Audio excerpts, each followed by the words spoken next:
আসসালামু আলাইকুম। দেশ বিদেশ টিভি থেকে হুসেন বলছি। আমার চ্যানেলে সবাইকে স্বাগত।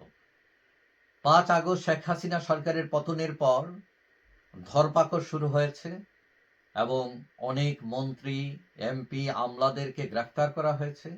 তাদের অনেকেই আছেন ভিআইপি পদমর্যাদা, যারা মন্ত্রী ছিলেন, সচিব ছিলেন, বিভিন্ন বড় বড় পদবিতে ছিলেন, যাদের বিরুদ্ধে দুর্নীতির অভিযোগ, হত্যার অভিযোগ, এরকম প্রায় ১৩১ জন ভিআইপিকে গ্রেফতার করেছে, যারা বিভিন্ন কারাগারে আছে।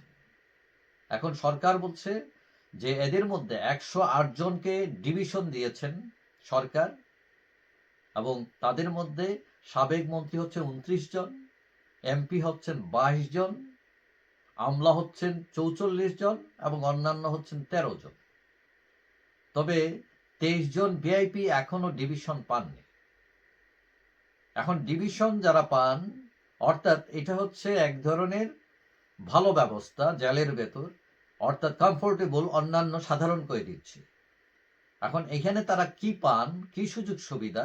যখন ডিভিশন প্রাপ্তরা একটা কক্ষ বরাদ্দ পান, এবং এই কক্ষের মধ্যে তিনি একাও থাকতে পারেন, কখনো একাধিক ব্যক্তিও থাকতে পারেন সেখানে। এবং ওই কক্ষে থাকে একটা খাট, জাজিম, জাজিমের উপর একটা বিছনা চাদর থাকে, তাকে একটা চেয়ার দেওয়া হয়, একটা টেবিল দেওয়া হয়, আলাদা একটা টয়লেট থাকে, এবং প্রতিদিন একটি বাংলা পত্রিকা এবং একটি ইংরেজি পত্রিকা সরবরাহ করা হয়। এবং সরকারের অনুমোদন সাপেক্ষে টেলিভিশনও পেতে পারেন তারা, এবং তাদের জন্য আলাদা রান্নার ব্যবস্থা আছে, এবং একজন কেয়ারটেকার, মানে বন্দীদের মধ্য থেকেই একজন কেয়ারটেকার দেওয়া হয়, যারা তাদেরকে সহযোগিতা কাজে হেল্প করেন, এবং ১৫ দিন অথবা ১ মাসে তারা তাদের স্বজনদের সাথে দেখা করতে পারে। এখন ২৩ জন যে ভিআইপি বন্দী আছেন, যারা ডিভিশন পাননি, তারা তাদের যে আবেদন আদালতে করেছেন, তারা সেগুলো এখনো মঞ্জুর হয়নি বলে তারা এখনো ডিভিশন পাননি। তারা সাধারণ কয়েদিদের মতোই জীবনযাপন করছেন জেলের ভিতর।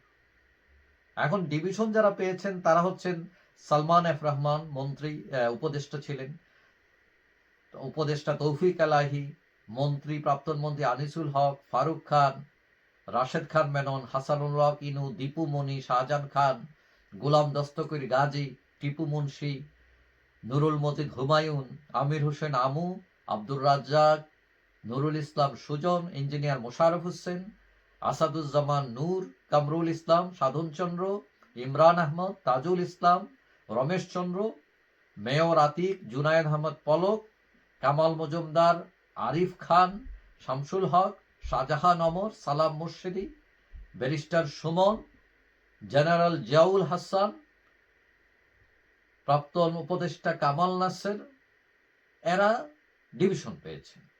আর ডিভিশন পাননি তারা হলেন হাজি সেলিম, কাজী জাফরুল্লাহ, আব্দুস সুবহান গুলাব, আহমদ হোসেন, মাহবুবারা গিনি, আব্দুর রহমান বদি, সুলতান Mansur, Fazle Karim Chowdhury, M A Latif, Jannatara Henry প্রমুখ। এখন তারা কেমন আছেন এই কারাগারের মধ্যে, এটা নিয়ে অনেকের হয়তো কৌতূহল আছে।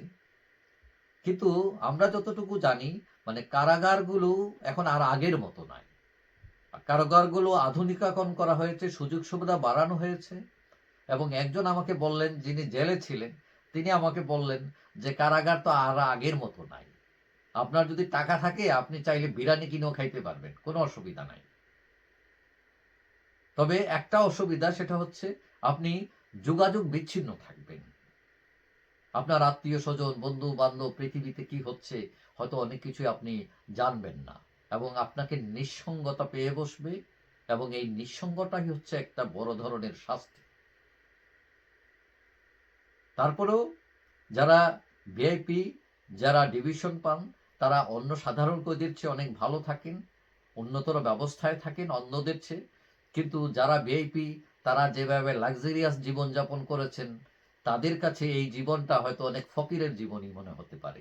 তাদের কাছে এটা সাধারণই হইতে পারে, কিন্তু তারপরেও মন্দের ভালো জেলের তুলনায়। তবে যাই হোক, যারা এখানে আছেন, আশা করি তারা যদি অপরাধী হন অবশ্যই শাস্তি পাবেন, এবং কোনো নিরাপরাধ ব্যক্তি যাতে শাস্তি না পান, কোনো তাদের প্রতি যাতে অবিচার না করা হয়, এইটি হচ্ছে কথা। যাই হোক, সবাই ভালো থাকবেন। আশা করি দেখা হবে অন্য কোনো ভিডিওতে ইনশাআল্লাহ। আল্লাহ হাফিজ।